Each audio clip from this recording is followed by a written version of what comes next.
Well, good afternoon, everybody. How we doing today? Welcome to Thursday. So, today we're going to have a little powerful session about some things that are a little bit more creative, some things that you might want to do from your prospecting standpoint. So, the first thing I'm going to talk to you today about is if you have some buyers and in this crazy market that we're in right now, that you just can't find them a home or win them a home. One of the things that we like to do is send out what we call an "I have a buyer" letter. Okay, so the buyer, is looking at a specific neighborhood or a specific school district. You can go pull the tax records on that. You can see a couple things. One, does that seller live in town or out of town, which is critical, right? Okay, and then two, just kind of how long they've owned the house and things like that, so you can kind of really narrow down. So you're not just sending out 1,000 letters, you're sending out very targeted, specific letters. Okay, so it's a very, very, very powerful tool. Now, the one thing I will tell you is this: is that you need to be very truthful with it. If you don't have a buyer, you don't need to send out that letter. Okay, because you're when I read the letter to you, it'll make a whole lot more sense. But you just want to make sure that when you're sending it, you're going in, you're doing your homework in your neighborhood or the neighborhood that your people would like to move into. You're using the tax rolls out there so you understand kind of where it is and what's good about it, and what makes sense for your buyer. Because the thing we want is for them to say yes, come do a private showing, right? And then you may or may not pick up both sides of it, but that's a question for a broker, not for me. But but it gives you the opportunity to at least get that buyer satisfied and they become big advocates of you, and they tell everybody they know how wonderful you are and how much work that you put in to make sure that they would find the home of their dreams. So I may have a buyer letter, very, very, very important when it comes to that. So uh, couple things you need to know about it is one, is that you want to make sure, again, like I said, be honest. Talk about your buyer's needs. You want them to know that they want a 4-bedroom house. They love the school there.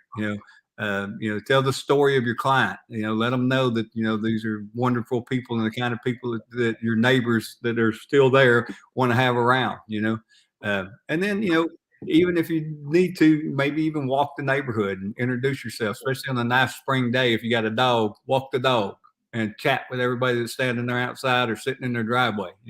I mean, people love that, and that makes you become kind of the neighborhood specialist. And we'll go into that a little bit deeper as we go on. But that's a great way to make it kind of easier when you're talking to that owner or that list of owners. Now, I have this firm belief is when you send these "I have a buyer" letters out, I want you to use a plain white envelope. Okay. I'll show you why we don't put a business card in it in just a second. No business card in it. Okay. Use plain white paper, and we're going to attach a sticky note to it. All right. All right. We want these people that are getting this letter to know this was not just some form that you put together, that you specifically went out and learned something about them. And so they're, again, it's the same thing. We're just trying to get people that, can I trust you? Are you good at your job? And do you care about me? Right. And so if And we, going on that trust, Kent. yeah. I think you hit the nail on the head. Don't lie. I mean, so often I've seen, I've got a buyer. Yeah, what's your buyer's name? Yeah. You know, if you start this conversation lying, you lose all credibility. You lose all everything. So it's just like, how many times have you heard, called up a listing agent? Hey, is this house available? Ooh, it's got 7 offers. Yeah. Does it? Or, I mean, in this market, probably, but even 4 years ago, Yeah. just be honest, be truthful. Hey, I've had conversations, but I don't have anything in writing. Or if you do, but don't lie. It's not gonna. You're not gonna win lying. No, never, never. And these are people you're going to have to be in a transaction with, and most likely you're going to have to help both sides of it, right? You may only be earning the commission on one, but because of the way we found the seller, excuse me, then you're going to probably have to do a little bit of help on that side to help them understand where they're going. So that plain white envelope, no business card, plain paper, and then the letter says pretty simple. It's on white paper. Says, "I may have a buyer for your home, dear Andrew, I'm currently working with a buyer who's been unable to find a home in your area. Your home has many of the features that my buyer finds desirable. If you have any interest in selling your home, I would be more than happy to arrange a one-time, one-party showing of your property. Please contact me at, and you give me your phone number to discuss. And then what I always did was that down in the lower right-hand corner, I put a yellow sticky note, and I put call me ASAP on my cell phone, put my cell phone down, and then I put my initials, KB, in there, right? Okay. And fold that up, put it in a white envelope, of course, with your contact info on it and the name of your broker so that you're doing something legal, right? And then, put that in that plain envelope and send it out, And guys, I'm telling you, if you do this and you do it properly, you will get some responses on it. Right? I've seen agents go in, find a buy, and pick up 2 or 3 listings doing this. So be real diligent about doing it properly. Okay. Because that's the key. If you start putting, labels on it and people are just going to throw them in the trash. But when they're handwritten, and it's not that hard to handwrite a few letters, you have a whole lot higher opportunity of getting somebody to open it up and see what's inside that letter. So that's the I have a buyer letter. You got any? What do you think about that, Andrew? You ever tried anything like that? I've not. I don't. I work very niche market personally because as a broker, I do my thing, and for me, it's just being the expert in the organizations that I work with. Since I don't list take leads from the company, all of my business comes from my sphere of influence, and just using that as I'm at my church. Everyone knows who I am at church, and everybody knows I'm a realtor. I'm a member of the Sun Bowl committee. Everyone knows who I am there, and everyone knows I'm a realtor. I'm a big into our hockey team here in El Paso, and everyone knows who I am, and everyone knows I'm a realtor. And that has been huge. And each one of those, I could name 8 deals last year from those 3 organizations. Wow. Not putting money into it other than going and doing the things that I enjoy, but being who I am and creating those relationships. And for me, that's what it's about, is being that expert in that community of, hey, I want to buy a house. I know you, I trust you, I like you, I want to use you. Yeah. I think, even if you're putting signs out in the neighborhood and if you got more than one listing in the neighborhood, that sign needs to have a rider on it that says neighborhood specialist. If you've sold 2 or 3 houses in that neighborhood, you need to send stuff out that says neighborhood specialist. But you need to be the specialist. You need to know, is there a public swimming pool that's for just this neighborhood? Is there a golf course near? I need to know that teachers at the school. You got to kind of take the time to learn how to be that expert. And that one doesn't happen overnight. That one takes time. But over time, you can create a very, very nice sphere of influence lead source with. And like I said, just being yourself, just learning how to be yourself. And that's that. I learned so many years ago, and this goes back to the not lying. I am way too busy to remember a lie. Yeah, right. And this is the long-term business. No one in this business should be in it for one and done deal. And if you start the conversation with a lie, you got to remember that lie for years. Right. And it's got to become the truth over years. And so it's so much easier to be genuine. It's so much easier to be honest. And with all things, if you're a new agent, being a new agent has its advantages. Hey, I'm hungry. I'm excited. You're my only client. I'm going to make sure you get taken care of. Right. If you're an experienced agent, being experienced has its advantage. I know what I'm doing. I know how to do it. Right. Be what you are and be honest about what you are and how you can make what you are what your client needs, and you'll be successful. Right. Yeah. I mean, when 2 things that you look for when you're working with somebody, one is what is their goal? What are they trying to achieve? And then number 2 is what's their pain point? If they have a pain point of something that they just really don't like their situation they're in, and I'm trying to get to the next one. That's another thing that builds rapport and trust with people is you taking the time to understand that they have something going on that they'd like to have be different in their life. Well, exactly. Everyone's moving for a reason. It's I'm upgrading, I'm downgrading. My my kids just had kids and I want to go be a grandparent, whatever it is, we need to know. And we need to remind them that, it's when we're in the heat of the moment, listen, is this going to get you to your grandkids? Right. What's our goal? Right. Is our goal to list the house or is our goal to sell the house? Is our goal to go look at houses or is our goal to buy a house? We need to know what we're trying to do and move forward. And sometimes remembering that pain point, remembering our true goal, and just being and not in a sleazy way of, hey man, but hey, this is what we're trying to do. How are we? My job is to get you to that next spot. What are we going to do that? Yeah. So here's another one that I really like, and this is one we do after we have a listing. And this one, the name of this letter is "Guess what I did with your neighbor last night." Okay, which is hilarious. Which grabs their attention. They read this letter. I'm telling you, if they open it, they read this one, right?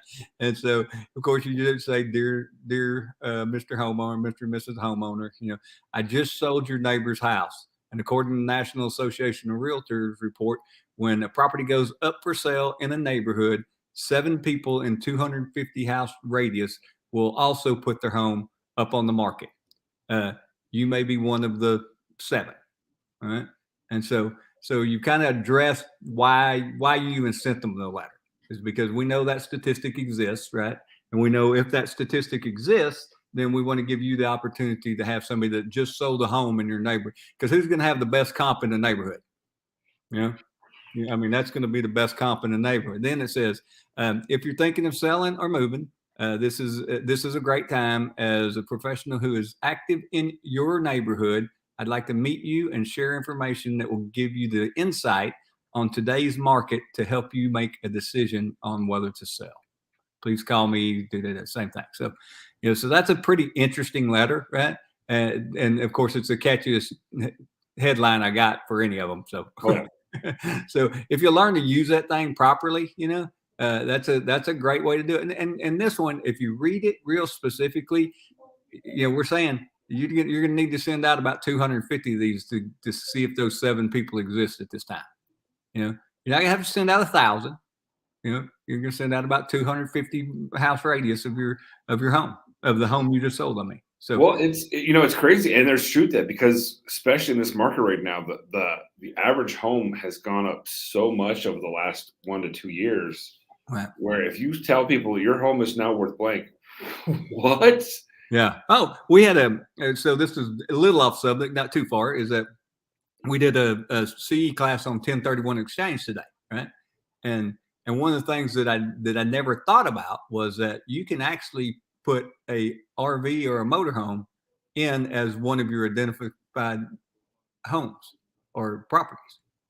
Now, how many people in the last 2 years have had a house that's increased in volume by 200 grand? Oh yeah. You know what kind of motorhome you can buy with 200 grand? You can buy a pretty nice one, I'm telling you, And so, there's people at that point in their life when they're ready to do that, but they never know they could use that and not have to, and be able to defer their tax if you didn't understand it. And that's why we have to be the specialists, right? That's why we got to go to every training, I mean, and I get it. I get everybody's busy, but I also get when you lose a deal because you didn't know the answers, or you didn't know where to get the answers. I don't care how busy you are, right? And I'll tell you, a 1031 exchange is an insanely valuable tool that not nearly enough real estate agents understand. And it's tax code, so it changes. I mean, just because you took a class 7 years ago doesn't mean you understand it today. Right. The interesting thing, so I learned a lot today, but the one thing is I had no idea that, why it's called a 1031 exchange? Because in the tax code, it's on page 1031. Really? Yeah. You know why a 401k is called a 401k? I'm assuming the same thing. Yeah. It's on page 401 of the National Tax Code in section K. Those guys are rocket science out there, So, but, there's all these great things out there, guys. And I think it's back to the same thing that we talk about all the time is, you got to learn to take advantage of the things that are in front of you. I can't tell you how many times we'll go over a simple strategy. I was going over a simple strategy with some relatively new agents the other day, and I'm not promoting this. This is a whole other class, but I just want you to think about it, is that there's actually a ton of leads generated for not only buyers but renters, which become buyers, right? Through using access to Craigslist, right? And you know, and I hand them everything they need, done word for word. Here's the instructions on how to exactly do it. And there's probably 30 people on that call. You know how many of them did it? 0. Yeah, 0. That's exactly right. And it's free. So if it's free and it took you an hour to set it up and you got one lead, I mean, think of that. I mean, so guys, that's what I'm saying. Like these letters, think about these letters.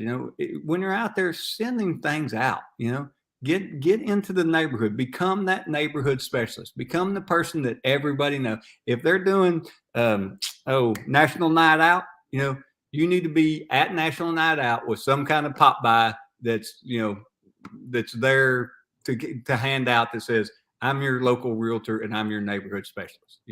I mean, those kind of things are so cheap to do. And in most neighborhoods, there's something, especially during the summer. There's 3 or 4 things that go on every summer where people gather into the neighborhood that you can do simple things and take advantage of, right?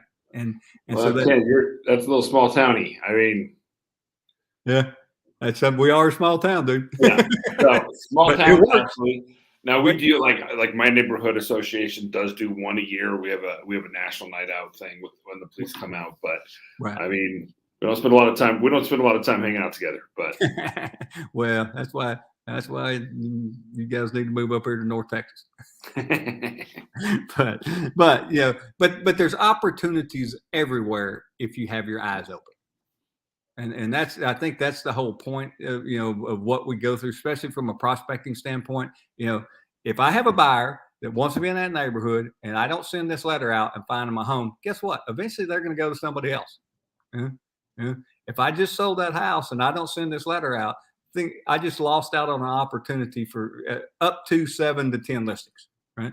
Now they may not happen today, but what happens if you get them and you stay in touch with those guys and you pick up 7 in a year? 7 listings in a year in one neighborhood is freaking rock star awesome. Oh, absolutely. And so you got to think these things past just the point of where we are, what I'm trying to accomplish today. And I think another thing that came up today, this was actually at lunch, was the difference between somebody that owns a business and that's an agent. And people these realtors that own a business, they're going to do the things that market to make sure that business maintains and runs, and they sleep good at night, and the ones that are agents just hoping that their phone rings, What you're talking about can easily be described. I'm not a fisherman in any way, shape, or form. Right. One day, my son and my cousin's son, we took them and we went fishing to this little little lake thing, and it was I remember standing there, it was like, fish aren't biting. It's called fishing, not taking. Right, yeah. We're not. If it was change the name to taking, and that's where it is. It's called farming. It's not called grabbing listings. Right. It's not. There's got to be a process and a timeline, and it's evolutionary. Where we are planting the seeds and we're watering the seeds, and then we're harvesting what we've done. It's not. I'm going to go out and get 14 listings tomorrow, and if it didn't work, oh my gosh, this is the proof it doesn't work. Right. It's farming. We've got to remember what it's called. Absolutely. And here's the thing about it, guys, is you don't even have to think it up. The content's everywhere. The content's so easy to come by, but you just got to go put the effort in. So, man, what a great Thursday. I actually have a open house I got to go to, so I might cut you just a hair short today, but no. I enjoyed it. I always enjoy talking with you, Andrew. So I hope everything. Absolutely. And I think the big takeaway from today, guys, do something and be yourself and be genuine. Absolutely. Well, guys, have a great weekend. Go sell something. All right, guys. Appreciate it.